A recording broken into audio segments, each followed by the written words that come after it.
Really pleased tonight. We have an interesting speaker. It's Jake Patrick, and he's a professional pilot, does a lot of flight instruction, and we're going to show you about some of the other cool things that he's done in his career.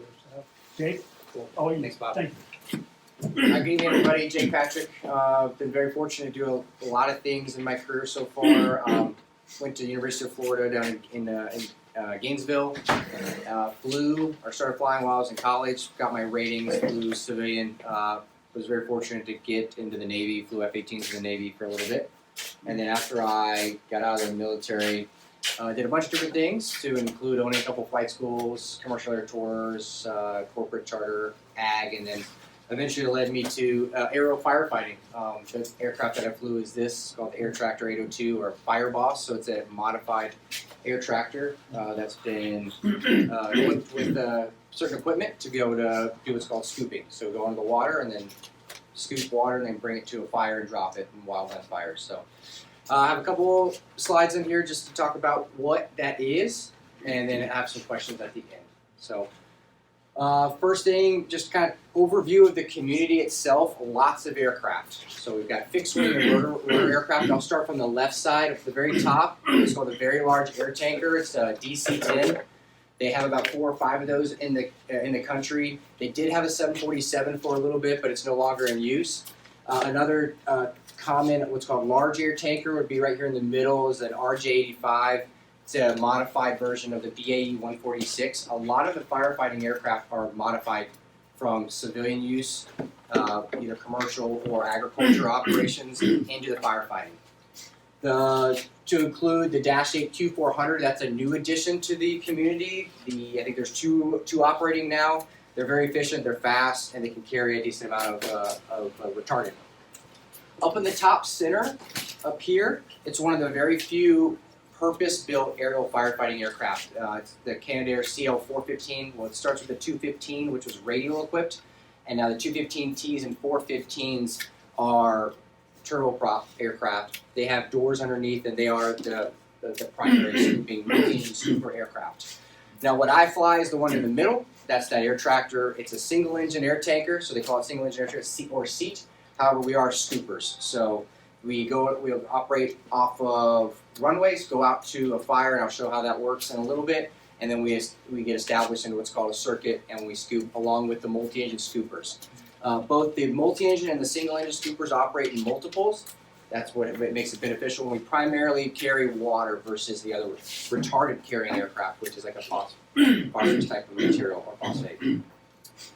On the top right side, we've got a King Air and a Turbo Commander. Those are the aircraft that are providing what's called aerial supervision. So when we're in what's called a fire traffic area, we're operating and are engaged on a fire. You may see that when you're flying with a TFR. We have those aircraft up overhead with typically a pilot in the left seat that's being operated by a 135 operator, and then the right seat is typically an agency person that is qualified to manage the airspace, essentially. So they coordinate all the assets, they talk to the ground, what's called the incident commanders, and then they determine the best tactic based on the objective in the fire itself. So we have different platforms. The ones in the top right, the King Airs, there are multiple that are owned by the federal government. The U.S. Forest Service has a whole what's called a lead plane program. So the lead planes, unlike what they're called air, so air attacks are the ones that are up overhead, kind of coordinating the whole air show is what they call it. The lead planes are the ones that will typically bring down a very large air tanker or a large air tanker into the tactical environment low level to help literally lead them onto a drop. They're going to be operating in that area for a while, and they have good situational awareness of what's going on. Then there's another qualification when you have a qualified pilot and person in the right seat called an aerial supervision module, and then that allows them to operate both up at altitude as an air attack and down low as a lead plane as well. So it's kind of like the ultimate qualification. But there's about 30 or 40 of those in the country. And then we obviously have some helicopters. So anywhere from small Bell 206s, A-Stars, all the way up to, you see a Sky Crane, we have Chinooks. Most of them are going to be civilian aircraft. There are some military aircraft, so some of the National Guard units are equipped with buckets, and they will sometimes they'll do that collateral duty when the time arises. The one on the far right is actually a Department of Natural Resources from the state of Washington aircraft. So some of the states do have their own aircraft as well, but primarily the entire aerial firefighting community is supported by contractor companies. So the contracts themselves are either going to be state or federal driven. So what you'll typically see in the United States is, obviously California is probably the largest. They've got their own CAL FIRE, so they've got a massive organization to help suppress fire in their state. Then you've got other states like the state of Minnesota and state of Washington and even Oregon. Some of the other states have now started to establish contracts for aircraft. They are going to be set for based on what the need is.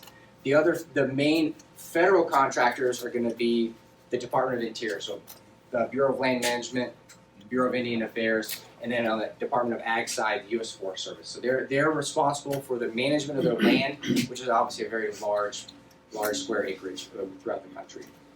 Types of contracts, what you will hear is two different terms. One is called exclusive use. So that's where in a known area of fire that happens season after season, they will establish what's called exclusive use contracts. So a contractor will make a bid based on the requirements, and then they'll get awarded that bid, and that will also lock in basically when they're going to start and when they're going to end, and also how many aircraft are going to be on that contract. Both the state and federal have exclusive use. The other term you'll hear is call when needed. So that's kind of basically on demand. So it's driven by the fire season. So every state pretty much has the ability to bring a call when needed aircraft, because most of the time those locations that are prone to fire have federal land on them. So whether it's BLM or BIA or Forest Service, they will then, as the federal agencies, they'll bring up the aircraft on contract. Could be for 3 or 4 days, could be 3 or 4 months. It just depends on the scenario, what's going on with the environment. The fire season itself has expanded over the years. It's typically about April to October now. There are some aircraft that operate a little bit more often. California, one in particular, they will fight almost year-round. It just depends on the location, the geography, and their environment or climate. So as far as the pilots are concerned, everybody goes through what's called the National Aero Firefighting Academy. So I was very fortunate to be selected as an instructor. I've been an instructor for the National Aero Firefighting Academy as a Scooper representative for the last 2 years. The schoolhouse is based in Tucson, Arizona, as well as in Sacramento, California, and it's a fundamental or a baselining so that all pilots that are coming into the aerial firefighting community get a baseline understanding of how the operations work. It started several years ago, and over probably at least just the last 5 years alone, there's been several key individuals that have really taken it to the next level to allow the most effective and efficient transfer of knowledge for those incoming aerial firefighting pilots. As of, I think this year, we had about 110 new pilots come through the program. Most of them are fixed wing. We are starting to get helicopter pilots through it, but that's where everybody starts. It's about 5 days, and it's all ground training, no flight training. It's all ground, just to give them an understanding of how the operation works, communication protocols, the incident command system, unmanned aerial systems. There's all kinds of tactics and strategies so that they understand how it works. So when they go out to their operators, they then get a more detailed, specific instruction on how to execute their mission. There are 3 different courses that are required by the contract. So you cannot be an aerial firefighter in the country without having one or multiple of these classes based on where you're at. So everybody has to have a NAFA 1 to be able to start start operations or to get what's called a card. NAFA 2 is for upgrades or recurrent, and then NAFA 3 is also for just every 3 years that pilots will come through so they can get a refresher on what is updated in terms of policy. So my aircraft, as I mentioned, it's an Air Tractor 802. It's an ag airplane that has been modified. A couple things to talk about. I'm not sure if I got, yeah. So it's, as I said, it's an ag airplane. Got a Pratt & Whitney PT6-67F engine on it. It's 2,000 horsepower, derated down to 1,600. So a lot of power. It utilizes the hopper that normally agricultural chemicals would go in. That's where we put the water. That's where the water goes when we scoop. What you can see here is it's kind of hard to see, but just forward of our wheels, so there's bow wheels, it's a quadricycle, just forward of the bow wheels on each float is about a 3-inch diameter hydraulically actuated scoop. So that's what goes into the water. When we're on the water, we stay on step, we don't slow down. And that's where just by the movement through the water goes up through the float, does not go into the float. There's plumbing that goes up to the hopper, and then we can when we take that, we get airborne and go back to the fire. Agriculture airplanes are going to have typically booms with spray nozzles. So that's been removed, and instead a specifically purpose-built fire gate has been installed that is also evaluated by the federal government to ensure certain what's called about a coverage level. So that's what you see this black item, this black device underneath the aircraft. So that's what we use to apply the water effectively onto the fire. Other things to think to look at. So we got the floats themselves. They've been modified. So these are actually whip line or whip air floats that were taken from a Twin Otter, and they've been modified for this specific aircraft down to about a 10,000 pound displacement. So they're more of a scooping float than a seaplane float. I don't have a picture of it. Oh, actually, I might have one a little bit later. We sit very low in the water if we're off the step and we're just under the displacement of or weight of the aircraft. All single seat. There are some 2-seat aircraft, primarily for training. There's only, I think, 4 in the whole country. So it is a single seat platform. So that creates a challenge in and of itself, because pretty much all the other fixed wing aircraft in the aerial firefighting community are going to be crewed aircraft, which means from a training and standardization standpoint, you can bring a new pilot in as a right seat or a co-pilot and then bring them up in a controlled manner with training captains. On this side, it's a huge challenge because you have a minimal time to train them up, because they're all contractors that have only a certain amount of funds, because they're privately owned, for training to get to a point where they're safe to engage in tactically and then gain experience. All right, so here's a picture of the cockpit. So a lot of different things that we have in the aircraft. On the left side, so this is the controller. It's an LCD screen that controls that gate, so that opens up. So the water comes up into the hopper. When we're ready to drop it, we have a trigger on the stick, and it opens up from below. It takes about 2 seconds for all the water to come out. But that can be modified or controlled from that screen right there. So we can basically gauge the amount of water comes out. So it increases the number of the line, so how many feet? So about 1,000 feet, all the way down to about 8 feet for what's called a high coverage level or a salvo. We also have in the top left, we have an engine monitor. We have an Aspen in this aircraft. This is actually a picture of our 2-seat aircraft that the company has.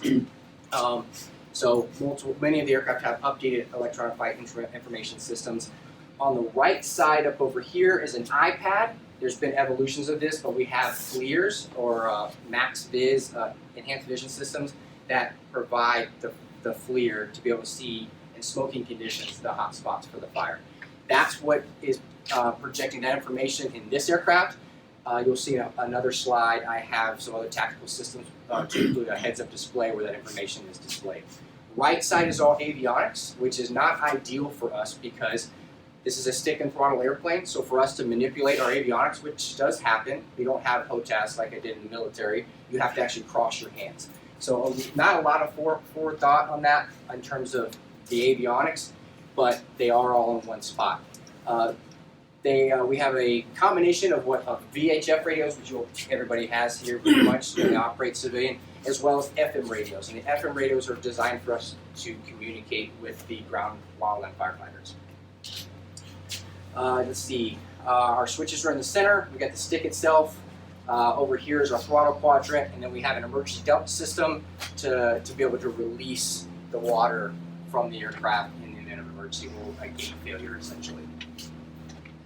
So other systems we have up in the top left, as I mentioned before, we have some of the aircraft have heads-up displays now, which is really, really cool. This is a My Go Flight version 2, basically. The original ones are the ones you probably may have seen that are a flip down. They have since evolved for this specific platform to a flip up system. And this is a snapshot of what it kind of looks like. So we have flight data that's projected onto or through the HUD, as well as you can see the hot spots for the fire. Most of the aircraft had them on the wing, and they have since been placed, the cameras themselves, up underneath the nose. So you basically have a center line look at what you're flying at.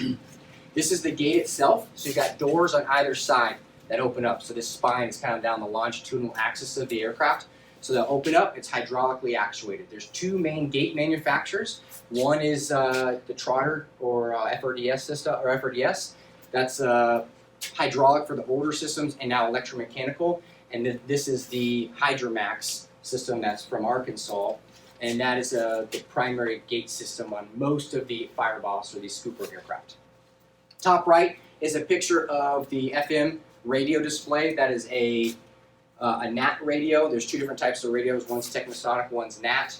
And then we have also on the bottom right, some of the aircraft are equipped with water enhancers. We use gel. So they put them in the leading edge of the wing. There's about 22 gallons in each wing, so about 44 gallons. What's called water enhancer. The brand name is Blaze Tamer, but there's been several of them. And we have the ability, using that ram air turbine that spins an agitator in the hopper, we can inject it, and it mixes with the water and makes it a little more effective on when we drop it on the fire. The only challenge is because of the consistency, and of course, and with the federal government, it's challenging to utilize that on federal fires. So right now they can't use it, but on state fires they are authorized. It is very effective, because it's kind of slimy and it works really well, especially in higher winds, because it's not as affected by wind as much. So for training and qualification, I'm also a flight instructor with the company. Been doing that for a couple years now. We have the 2-seat aircraft, so we just trained 6 of the newest pilots back in February. So the 2-seat airplane, it's tandem. And basically the entire goal of that initial training is just to teach them to do one thing and one thing only, and that's to scoop water, because it's a very challenging operation and it's very unique to this type of aircraft. There's really no other airplane or pipeline that prepares you for this. For me, really it was the diversification of my experience that helped me adapt to it. But for everybody else, everybody has different backgrounds that goes to fly this aircraft. The majority of pilots that are in this community are agriculture or ag pilots, which has some pros and cons with that. So we put them in that 2-seat aircraft for about 10 hours, and then they eventually solo. We teach them how to scoop. It takes about almost 100 scoops for them to kind of figure it out. There's a lot of things going on. So when we're scooping, you come down on the water about 80 knots. You get on the water, and then at 60 knots, the probes, we call them the probes, or the scoops come out. We accelerate, and then accelerate while we're on the water. While the water goes up into the hopper, the probes or the scoops come up, either automatically, if you have that system in auto, or manually with the stick, and then we'll take off. Do we have any seaplane rated pilots in here? Okay, cool. So when you fly a seaplane and we fly in glassy water in a float plane, you typically roll a float to reduce the hydrodynamic drag. Well, because with this aircraft, we go from basically 12,000-ish pounds to 16,000 pounds in about 10 seconds. We need to utilize whatever we can to be able to get off the water, especially in the summer when it's high, hot, and heavy. So almost always we'll roll a float and get airborne that way. So yeah, we had 6 pilots, flew about 100 hours. Teach them how to scoop. We do teach them how to drop to an extent, mostly just so they can understand the trigger discipline. No systems that aid in targeting. It's all manual, all by sight. So we use different sight pictures or different reference points on the nose or the propeller or the spinner to help gauge the trigger for the aircraft. That's a picture from down in Florida from earlier this year. That's probably a coverage level 4 or 6, so a pretty big coverage level, as we call that. Just down here is what my view was when I'm doing the training. So pretty limited view. So there's only about 130 of these aircraft in the entire world. Of the 130, there's probably less than 20, maybe even less than 10 that are qualified instructors. So very privileged to be able to teach this, because it is a very demanding type of operation, and it is very unforgiving. You can stall the aircraft at basically any time, especially when you're loaded, because you're just max performing the aircraft. One of the biggest concerns is teaching pilots to be very disciplined about coming off the water, because if you stall off the water and you're heavy, about 16,000 pounds, you're typically going to come off a little bit sideways, and it can be catastrophic. And then we have to teach them how to fly loaded as well. So flying around 16,000 pounds is challenging as well. When we go out on contract, There are several bases throughout the country that the federal government or even state governments have. That a lot of times that's where the larger aircraft are going to go because they have what's called mixed plants, where they mix the retardant together, the red stuff that you saw on the previous slides. As a scooping aircraft, we can set up wherever there's an airport, basically. Amphibious floats, so we go to airports a lot of times. There are designated bases in certain locations, like Minnesota has designated bases where it's off a very specific area of the airport that is owned and managed by the State Department of Natural Resources. This picture is actually from Park Rapids, Minnesota, and we're just basically over one side of the ramp, and they have our service trailers hooked up to them. We can either go out loaded with retardant, which you can, but we typically don't, or we're loaded with water, or oftentimes we'll just go out empty and find a scooping source along the way or near the fire. This is a picture from Omak, Washington. It's north central, about 50 or 60 miles from the Canada border. And you can see it's in a mountainous terrain. It's one of the more demanding bases, but you can see a little bit of red down here in the bottom right portion of the picture. So they do have some retardant there, but that's one of the bases that the aircraft will operate out of. This aircraft, the Fireboss and the Scooper, as I mentioned earlier, we operate in multiples. So we do operate in formation, so typically 2 to 4 aircraft at a time. So in this case, we got one. There's another one out of the frame. This 364 Whiskey Alpha is that Turbo Commander. That's a aerial supervision aircraft. I think that was a BIA, Bureau of Indian Affairs agency on board. Do you scoop in formation? I've tried to train the pilots how to do that. From my military background, it's very challenging to get to that level. You can though. I taught my wingmen this last summer to scoop a beam each other. And we could go in the water and get off the water. We had heads-up displays in both the aircraft so we could be within 1 degree of our heading when we got on the water, and we got off the water together. The majority of the time, when you hear about scooping in formation, they're typically somewhat in trail or way behind what's called bearing line, which has its own challenges essentially. But you can absolutely do it. But it takes a certain level of training and standardization to get to that point. So, good question. We can operate from the water. It typically doesn't happen. I believe either Poland or Croatia is one of the few countries that operates this aircraft from the water. So I think they ramp the aircraft into the water and then they go operate on fires. Our aircraft in the United States is almost exclusively from runways. This aircraft just happened to be beached because it had an oil pressure indication that required it to land, do a precautionary landing on the water. So that's why it's sitting there. So it's beached a little bit, so you can see it does sit a little bit low. But when we're under power and it's fully displaced in the water, it sits almost. The water comes up almost to the top line, the red line. So it's really low in the water. In the firefighting area, we call it the fire traffic area. It's going to be notionally defined by a 5 nautical mile radius from the actual fire itself, what they call it the incident. When you see TFRs, they're typically about the size, vertically and laterally, as the fire traffic area. So this is one of the main things that's taught at National Air Firefighting Academy is how to integrate and to basically, from a standardization standpoint, enter and exit the fire traffic area. A lot of aircraft will do it multiple times because they are entering and exiting to drop retardant and they go back to load. And then there are other aircraft like mine that you'll stay inside the fire traffic area if the water source is nearby and execute what's called a circuit. But it goes out to 12 miles. That's where the communications start. There's no entry into the fire traffic area if you don't have comms by 7 miles. That way it preserves that 5 mile radius. And then vertically, it's going to go up pretty much all the way up to 2,500 feet, where at the top of it is that aerial supervision. It says ATGS in here. It stands for Aerial Tactical Group Supervisor. They're at the top of the stack. So 2,500 is still fairly low. Everybody else is even lower than that. So tankers are going to come, tankers including that DC-10 are going to come in at 1,500 feet AGL. And then once they get a target description, they're going to be brought down to 1,000 and then all the way down to the target. And they're going to exit at 1,000 feet AGL. So when you have a large amount of aircraft that are operating in a fire traffic area, it looks really cool because everybody's really low to the ground relatively. At the 500 foot and lower, that's where the helicopters and my aircraft operate. Once we get established on what's called a circuit, stay right there at 500 feet, no higher, and we'll just go to the water, to the fire. Ideally, we operate in regions that have lots of bodies of water for it to operate. Of note, we need about a mile of water. It could be a lake, it could be a river, just depends on what's available. This up real quick.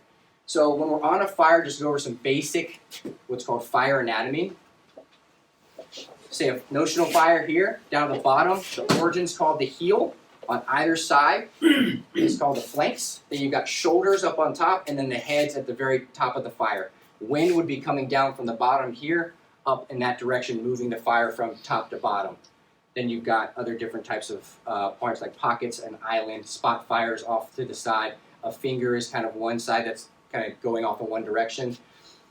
The baseline tactic that's executed in aerial firefighting is anchor, flank, and pinch. So they're going to start anchoring somewhere near the heel with either retardant or water aircraft, and I'll talk to that in a second, and then they're going to flank it, so go outside of it, and then pinch it, so try to enclose it, essentially. I got a question on that. Yeah. You have, as you're the pilot, Yeah. Is there a ground crew that kind of directing you? Absolutely. So almost all the time, there's what's called an incident commander. They could be any kind of municipal, state, federal organization that's on the ground. They could be in a truck, bulldozer, or on the ground, just on foot. And there's one person that's going to have the radio. That's going to be what's called the incident commander. So they're the overall in charge of that fire itself. They determine the objectives, and then that is communicated up to that aerial supervision. If there's not, we can communicate directly with that person on the ground, and then we execute the tactics. So a lot of times, especially if aerial supervision is not there as an aerial platform, we typically have a better perspective of the fire. So we will help to educate and to communicate what the fire looks like, so that they can determine from their standpoint what the objectives are. But yeah, we are closely working with the ground firefighters. Yeah. Yes. Do you have ADSB out to Yeah. see? Yep. It's required by the contract now. Everybody has to have ADSB out. Now, when we operate in mountainous terrain, it gets masked. So a lot of times. So you'll see other aircraft, and then if there's terrain between you and the fire traffic area or wherever it might be, then you may not see them until you get line of sight. So you'll have that as well. But yeah, all the aircraft are required to have ADSB. Additionally, there's another technology called automated flight following. That's a specific firefighting application that is for tracking and flight following the aircraft. When fighting fire, there could be, most of the time you'll see it will operate out in not quite in the middle of nowhere, but in very remote locations. This is, I think, in Montana, where it blew up based on the humidity and the winds. And I think there you can see right here, there's actually a road that the smoke's going through. They ended up stopping the traffic, and some smoke jumpers came in, but we worked on that fire for a little bit. So we'll be out in remote areas. Sometimes there are people on the ground, sometimes there's not. Most of the time we are trying to manage the fires. Ideally, we do what's called initial attack, meaning we get called out early when a fire is small, and we can, especially with my aircraft, because we do what's called direct attack, so we put the water directly on the heat, versus indirect, which is the red carrying, retardant carrying aircraft. They drop indirect to help slow the spread of the fire. We also do some in the urban interface. So this is in Spokane, Washington. That was started by I believe a truck or a vehicle in there on the side of the road. So we'll drop in the urban interface as well, which is very rewarding. It has its own dynamics and challenges because, as you can imagine, people are going to be on the ground, most likely vehicles. There's a lot of towers that we have to worry about. When we're dropping, the bigger aircraft are going to drop anywhere between 250 feet down to about 150 feet. We drop as low as 60 feet above the ground. So we're pretty low when we're dropping. When you drop, is it sort of flat profile like an ag plane, or is it more like a sort of at an angle? That's a great question. If there's no terrain involved, it's supposed to be a flat profile where we come in, we're stabilized 60 feet above either the fire itself or the canopy, and then we drop. And because there's so much volume, mass of water coming out, it requires a full forward stick deflection prior to the water coming out to not climb. So you'll see, if you see videos, you'll see that actually the nose pitched down pretty aggressively, depending on how much water they have on board and what coverage level they have set.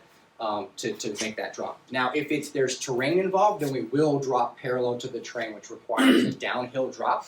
The challenge with that is we're basically dropping into rising terrain because that terrain is going to eventually level off, but we're going towards it. So that adds its own dynamic and challenges as well. As I said, with this aircraft, we drop direct, so they go directly onto the fire itself. That's what's most effective. So we knock down the heat primarily to help the ground wildland firefighters to combat and create more line to help encompass or to enclose the fire itself. So when you're taking down these fires, there's ground crews, right? Like. Yep. Yeah, there's all kinds of different ground crews. There could be bulldozers out there. They're called tenders. There can be engines, so they could be trucks that have water on board or hoses. You have different sizes of bulldozers basically, and then you have people that just have hand tools. They're just a group of 10, 20 wildland firefighters of different qualifications that with saws and what's called Pulaskis, and they'll go out and they'll physically dig a line, because the whole goal what they're trying to do is create what's called a fire break. So they're trying to create a physical barrier from the fire as it spreads to stop it from basically consuming more what's called fuel. So they'll try to do that. This a conveyor. It's not very popular or common anymore, but it's executing a drop using the retardant. You can see it's in the mountainous terrain. So as I kind of mentioned earlier, this is a fire. Obviously, you've got this red retardant that's outside the line. So that's been dropped indirect. So what it's designed to do is it drops and then it coats whatever it's fallen onto, and it helps slow the spread of the fire. So that's chemically what it's designed to do. So it's dropped typically out in front of the advancing fire, whereas with my aircraft, we're going directly onto the heat, onto the flames itself. But typically, we're not going towards that head. We're going towards the sides. We're still trying to execute the same tactic of anchored, flank, and pinch. So retardant carrying aircraft, they're going to drop depending on the tactic and the size of the fire. They're going to drop one or multiple loads, and then they're going to have to go back, because the only way they're going to reload is at a base. They have to go back, land, reload, typically while they're still running, and then they'll do that throughout the day. All the different aircraft have different benefits and advantages. That's why there's so many of them. There's no one perfect aerial firefighting tool. A lot of times it's a collaboration between all the different assets. Helicopters, scoopers like the one I fly, and then the tankers to help combat and suppress the fire. So for my aircraft, once we get established, we find that water source. We understand where the fire's at. We try to pick the closest water source because that allows us to be more efficient. So these are what's called circuits. So we get established in a circuit. The most efficient circuit, in this case we've got a fire boss or a single engine scooper at the top, multi-engine scooper down at the bottom, is to we always scoop into the wind just for aerodynamics and for performance. We can also, at that point, drop downwind, which creates the most efficient circuit. So it's scoop, drop, and we can do, I think the company record was supposed to like 100 in a day, so you can do a lot. Many scoops and drops in one day. That's the most efficient. If you need to drop and scoop into the wind, then you end up with what's called a figure eight. There's 5 doctrinal circuits. One's concentric, U-shaped, and then parallel are the other 3. But that's what we established, is we visualize that route, both altitude and the route itself, and then we just basically go to work on the fire based on what the aerial supervisor or that ground commander wants. When we're scooping, you mentioned earlier about the formation, this would be somewhat of a standard formation where they're basically alternating. You can see how far back that second aircraft is. That was actually me on that one, and somebody else in a separate company on the third aircraft, but we're all scooping somewhat offset, slightly to the side. I typically, because of my formation background, I try to do as much of formation, even on the water, referencing bearing line, things like that. Whereas, as I mentioned, a lot of the other pilots in the community are not formation trained, at least formally, so they will resort to somewhat of a in-trail scooping formation. So once we get airborne, we go to the fire, then we'll get set up 2 to 4 aircraft at a time, get set up on that pattern for the fire itself. So you have one on final, one getting ready to turn final. anywhere between 10 and 20 seconds is in between aircraft, because that allows the preceding aircraft to drop, it to go all the way down to the ground. The following aircraft can then see that drop, make a correction, and also avoid the preceding aircraft as well as the preceding aircraft's drop. So that's what it would kind of look like as you approach a either drop or a scoop, actually. As you can imagine, a scooping operation is inherently hazardous because we're operating in all kinds of different water all the time. I was unfortunately part of a mishap that involved my right float hitting a submerged stump. This is in Washington State.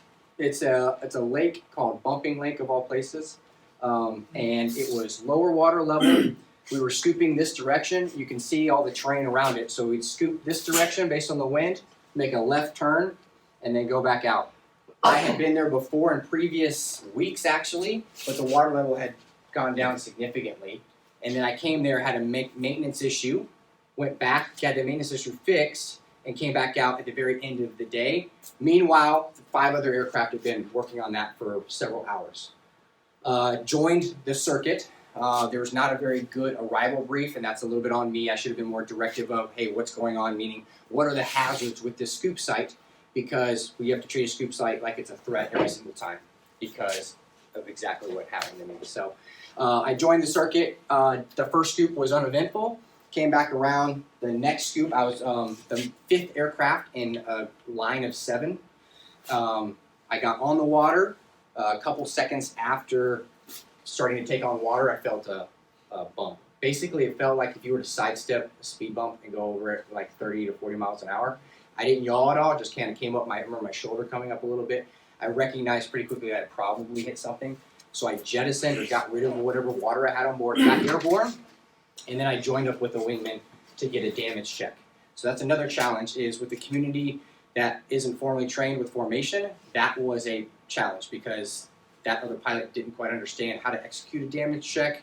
I executed them every single day for 10 years, basically, flying the F-18.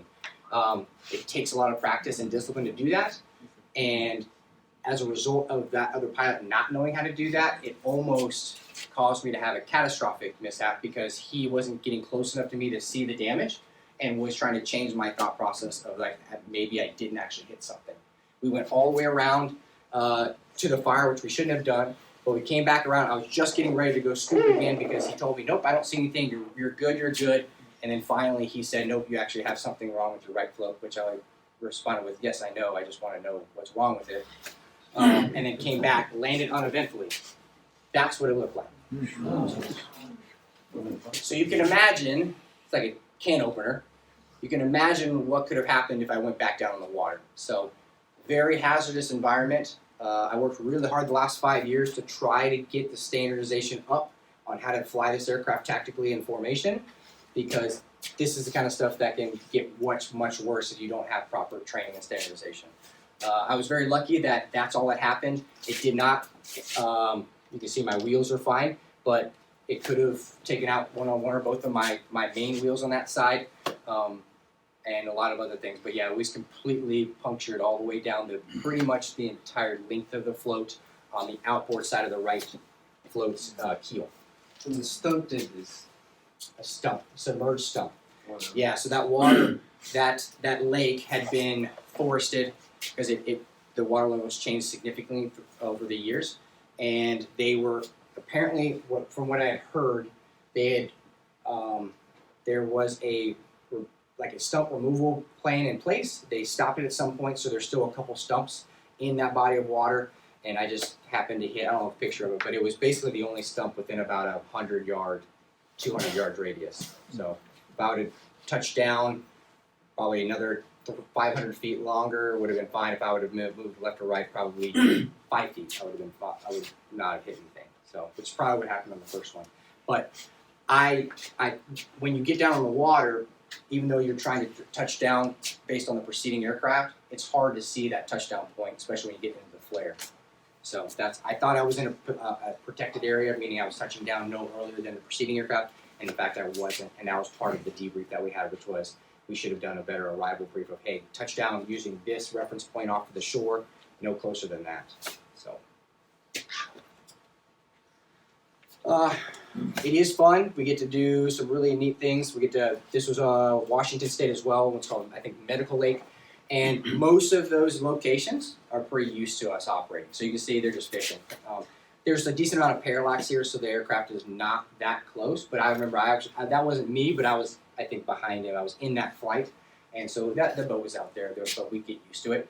Sometimes we will have to call like the Marine unit to get them to go out there in the boats to create a lane for us. But most of the time, when they see a big red or orange and yellow plane that's got fire written underneath the wings and smoke in the background, they typically kind of get it and move out of the way, which is nice. Sometimes it takes us just going down the water, low altitude, popping smoke for us to kind of part the sea, so to speak.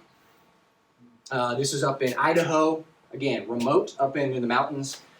Me and a wingman, we would roll in on that and we drop. It'd be kind of across it, but also downhill some of the drops. But I'm very fortunate to get to operate in some really cool environments, mountainous, windy. I've operated in a prohibited area up in the boundary waters up in Minnesota. So we get to see some cool, get a very interesting vantage point. And we get to do it for a long time because we have, basically once we get established, we're there as long as we can as far as the fuel is concerned. So we're typically on station for about 2 to 3 hours, depending on where our fuel stops at. Where are you headquartered out of here? The companies are based in different locations, their headquarters, but they're typically operating with this aircraft in, my company was in Minnesota. That's where the program actually started. Lots of lakes there. There is a lot of natural resource land in that state. But for this aircraft specifically, the Fireboss, Minnesota, Michigan, Texas, and then all the way out west, up to Alaska, Washington State, Oregon, Idaho are the main locations. It's becoming more and more popular to be used because of it is fairly cost effective compared to the other platforms. So the Fireboss or the single engine scooper, for comparison, is about $5,000 to $6,000 an hour to operate is what the contract is, and then that multi-engine scooper can be as many as $20,000 to $30,000. It could be as much as $50,000 a day just for it to sit on the ramp of taxpayer dollars. So it's efficient, but again, just like anything else, there's a cultural aspect to it. So most of the ground firefighters have been very used to seeing the big multi-engine scoopers, so it becomes a challenge to kind of integrate in the community. This is Central Washington, so again, just to show, flying in formation. The fire, I think, is behind us, or we're on our way back, and it's it's a really interesting experience. I was lucky, as I said, to fly the F-18 in the Navy, so I could fly off a carrier, flew into combat. Some similarities to that as far as close air support is concerned. That's what kind of drew me to this community, and so I just got to do it domestically. So I like to say I'm one of the very few people that's created and put out fires with my airplane. So. And that was from the earlier this year training. So I was a training coordinator for the company. They are the largest operator in the world. So I was I managed 11 airplanes and 30 pilots over a week and a half. And they flew 170 hours. And I think we dropped about 400,000 gallons of water for training. So I coordinate all of that and manage the scenarios and things like that. So. I think that's it. That's the sunset with the multiple aircraft. That's how they're kind of typically parked on the ramp. But what questions do we have here? Yes. This is kind of silly, but how do you get inside the plane? Do you have like depth? Yeah, that's a great question. Let me see if there's a better picture. I don't know if it's sitting. It might be there in the last one. So there are steps built into the float itself. Even with that, we'll have a step ladder to get up. And then you get up onto the float, top of the float there. It's got non-skid, and then there are steps onto the strut, up onto the wing itself, and then you get in itself. You're about, I want to say, close to 10 feet, 8 feet up, at least, up into in the air. Yes. So what was your military flying experience like? It was what I wanted to do my entire life. So I grew up wanting to fly combat aircraft off carriers, and I got to do that in the F-18 Super Hornet. Single seat, and did one combat tour over Iraq and Syria. So very rewarding with that, and then as I transitioned, tried to find what I wanted to do next in this kind of checked a lot of boxes. Yes. All this is all part 190 or 135. Great question. Why? It's 137. 137. Aerial application. Yep. So it's the whole aerial firefighting community is trying to, it's like a square peg in a round hole. They used existing structure, in this case 137, which is traditionally aerial application or ag, and they apply that to aerial firefighting. How about the hybrid? Is there They're 135 though. 135. Yep, they're typically a 135 operator that contracts to the agency, and that's when the agency person's in the right seat. But because they're carrying a passenger, they do it under 135. About how many gallons per drop? Yeah, so we carry up to 800 gallons. So based on our fuel load, we can carry anywhere between 500 and 600 gallons when we have full fuel, which is 374 gallons. And then we go all the way up as soon as our fuel load gets down to about less than 300 gallons or so, we can start carrying the maximum load of about 800. So 700 to 800 gallons, if you do it times 4, is several thousand gallons within about a 40-second to a minute time frame. You ever see drones having a role in this? There is so good and bad, there is a fairly active drone or UAS program with the U.S. Forest Service that they use for observation and taking data. Typically they're well above that notion, that fire traffic area, but they're becoming more and more popular in the firefighting community. On the other side, the negative side, we will have non-participating drones, unfortunately, which causes us to shut everything down because it's very dangerous. What are the conditions that dictate changing to scooping and dropping both into the wind? Is it the terrain? And then how do you factor the wind in when you make your drop? Yes. So the scooping side, we're always going to scoop into the wind. So the circuit gets established by always into the wind, and then depending on the smoke column itself, the wind, what path or where that scoop site is in relationship to the fire, that's going to determine the route in which we approach the fire, which creates the path or that figure eight or that racetrack circuit. As far as into the wind or against the wind, both have pros and cons. A lot of times our main objective is to do it one efficiently, but we have to go backward and do it safely first. So we can't do that in limited or low or no visibility, which can happen very quickly. The column can be vertical, and then based on wind, it could blow over, and now you're kind of dropping into the smoke. We will get very close to the smoke and have some limited visibility, but that's typically what's driving our direction. Does that answer your question? But I mean, you factor like wind speed in and stuff like that to where how you actually Yes. drop. Yep. So most of one of the things I was trying to teach was trying to take more of a standard approach to how do you execute a circuit. More importantly, how do you bring a flight of aircraft as a flight lead into a fire?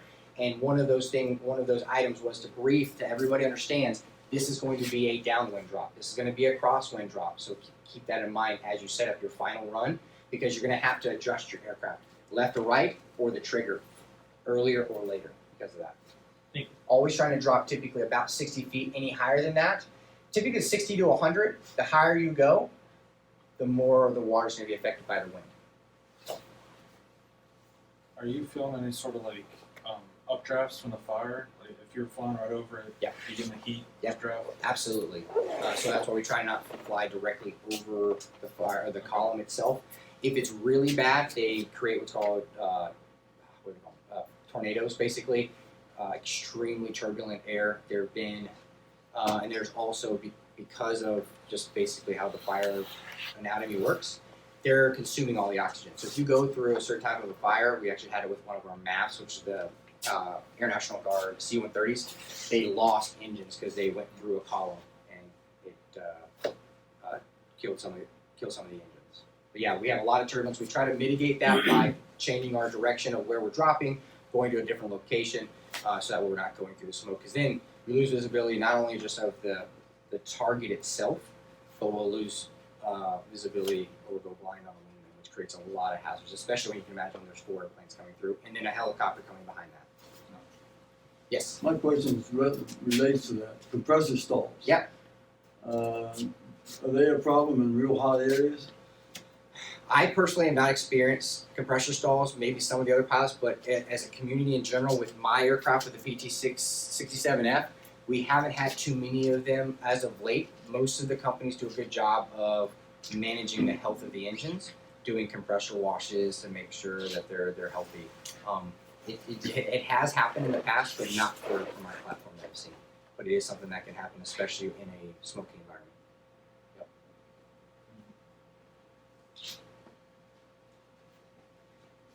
Yes. So the mishap you described. Yeah. Did it bring any consideration to changing the training?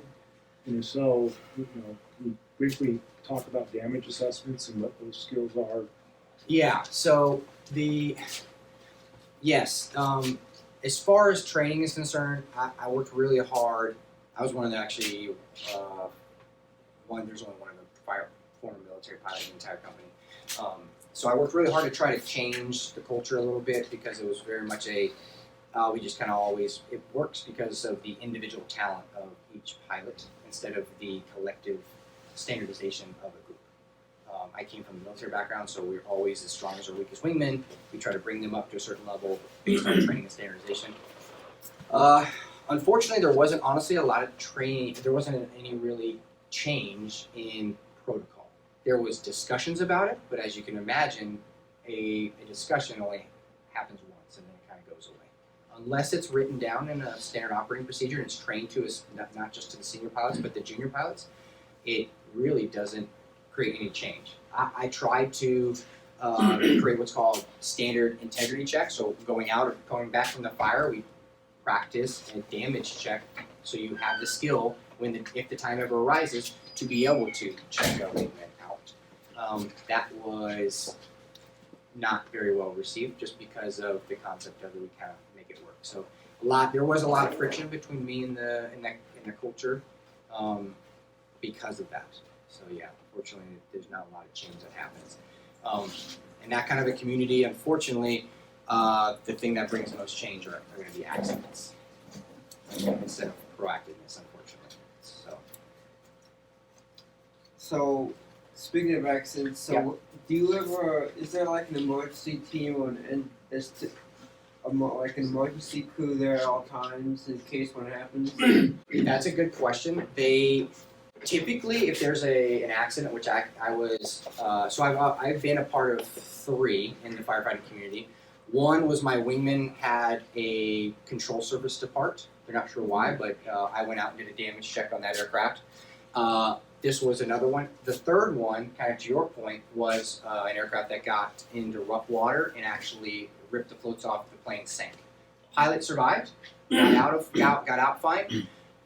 But typically when there is, they call it an incident within an incident, there's typically going to be a response by the ground, but oftentimes we have helicopters that can go over there as well.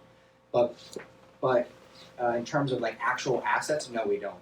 Sometimes, based on our location, if we're near, a good example would be Coeur d'Alene, there's a med flight that's kind of nearby, so they brief them up and send them up, which they did once for a medical that was up on for ground wildland firefighter that I think broke their leg or something like that.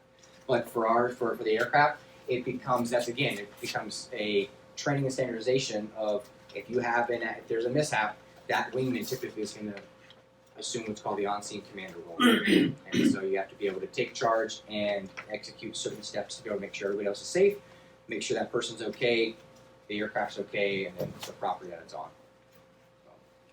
So you train for when accidents happen like in the military? Yes. Yep. And then I try to impart that. Not as well received sometimes by some of the pilots because they feel like they've done it forever. But the military is really heavy on emergency procedures, like if blank happens, you can do this. Hugely. Yep. Flying a single seat aircraft, you have to know basically the whole aircraft and what can happen. How do you handle it? So that's one of the biggest benefits I have using your taxpayer dollars. Thank you.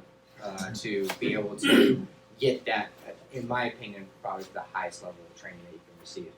Flying a single seat fighter, it requires a lot of discipline. So yes. Good question.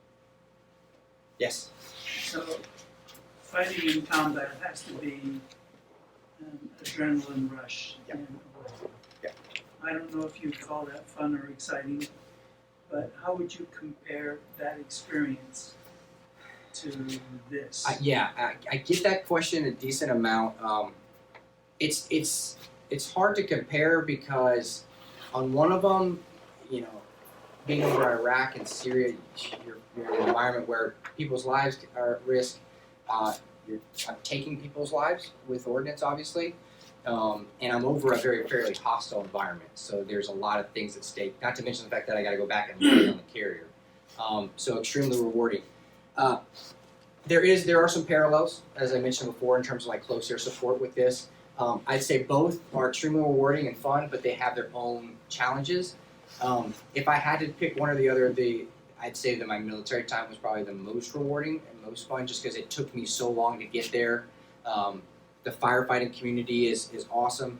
But it just wasn't the lifelong dream that I had. So that's probably how I'd compare it. Yes. So you were operated out of the Minnesota area, but you have photos of operating in Washington, Idaho, abroad. So are different units mobilized for different fires? The aircraft get moved all throughout the country throughout the year. So you'll have some aircraft in the pilot. So the aircraft will get put on contract. The pilots will then get staffed by the company with the aircraft. And depending on the season, so Minnesota is one of those where it's an early part of the year. So typically right now all the way through about May or June. At that point it gets green in that state, so not as high of potential for fire, so then the aircraft move out west around July through September, October out in the Pacific Northwest. So I've moved aircraft from Michigan, Minnesota, all the way out to Washington State, Idaho, Coeur d'Alene, many a times, moving them across the country and then being on contract. But they are mobile, they move all the time. So is this funding federal, or are states involved in part of this? It depends. Minnesota has state contracts. Washington State has contracts. Oregon State has contracts. I think there's a new contract that South Carolina put out recently. Texas, they put aircraft on, but they don't have their own contract. They utilize federal funding, so it's a collaboration. But most of the time, it is going to be federal dollars. Yeah, Bureau of Land Management, U.S. Forest Service, Bureau of Indian Affairs. So, which is challenging because just like anything else, it's a big machine. So how do you the oversight and what's used tactically sometimes doesn't quite make sense from a funding standpoint. You can see like, why is that $30,000 Chinook going out to that fire when 4 of our aircraft could be utilized for a cheaper amount? But that's just how it is. You have to kind of accept it essentially at that point. I once talked met the firefighting group, excuse me, at the Grand Canyon. Yes. And they said, to be honest, sometimes this kind of work in a big fire, this kind of work is more for show than for actual mitigation. Yeah. Unfortunately, that can be the case. There's a lot of money that gets put into the perception of fire suppression. It can be trickled down based on the administration somewhat. From my individual perspective, my platform, I really enjoyed being a part of it because it is most effective in that initial attack. Meaning, if the fire's small, we'll go out and put it out before it really gets big, the ones that you see. That's why you don't typically see this aircraft on the news. We're typically using typically much smaller, different types of fire. The big aircraft are what you see in the news because those fires at that point have gotten massive at that point. Unfortunately, the way the response system is established, there's going to be delays. So there's smoke reports, and then they typically want to dispatch the closest ground resource because that's the most cost effective initially. So it takes time. But to answer your question, yeah, a lot of times these big fires, they can get very expensive, and for a lot of reasons now people can understand why, other than I call it the self-licking ice cream cone, like to basically fund themselves for the next year, unfortunately. There's an argument that you can say CAL FIRE does that. You could do that for a lot of them. There is a lot of good that we'll do, that the community does, especially when it comes to structure protection. So when there are fires that occur near the land, near landowners or like houses, which I've done before.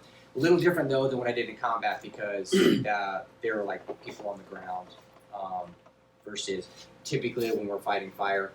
With technology today, most people are evacuated well ahead of time. There's not typically a lot of risk to life other than the ground firefighters.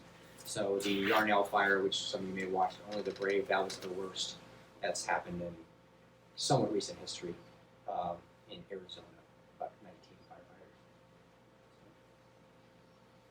Anything else?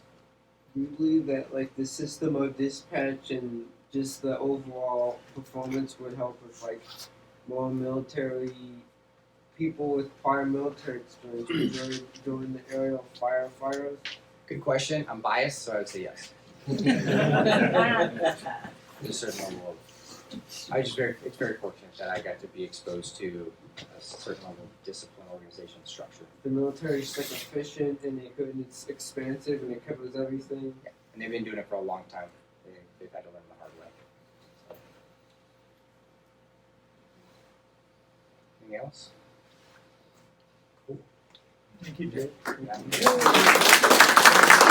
Yeah.